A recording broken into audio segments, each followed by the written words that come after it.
Tout commence par ce tweet, publié le 19 mai. Alors que Harry et Meghan célèbrent leur mariage en grande pompe, l'Office de tourisme de Bèze profite de l'occasion pour proposer au couple princier de passer une lune de miel en Côte d'Or, avec une sélection de châteaux dignes de les accueillir. Et pour vérifier que ce territoire de la Côte d'Or est en mesure de recevoir le couple princier, on a décidé de jouer les tours opérateurs en se rendant tout d'abord au château d'Arcelot. Alors là, on entre dans le salon du château d'Arcelot et si nous devions accueillir le prince Harry et la princesse Meghan, nous leur proposerions ce salon qui date du XVIIIe siècle, décoré en 1765 dans le style néoclassique et nous pouvons recevoir entre 80 et 100 personnes. Et donc ici, nous sommes dans la chambre du tsar Alexandre Ier de Russie qui est venu le 5 octobre 1815, après la bataille de Waterloo. Il a dormi ici et nous pourrions tout à fait accueillir le prince et la princesse.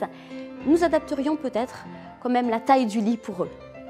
Durant leur lune de miel, Harry et Meghan pourraient aussi découvrir les charmes du village de Bèze, avec ses grottes et sa source. Quant à savoir ce qu'en pensent les habitants, les avis sont partagés.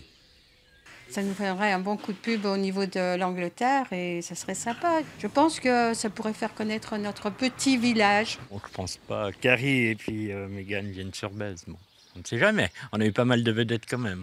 En 1979, la reine Elisabeth II en personne faisait étape à Beaune à l'occasion d'un voyage privé. Bèze aura-t-elle la chance de vivre le même rêve royal? L'Office de tourisme a des arguments.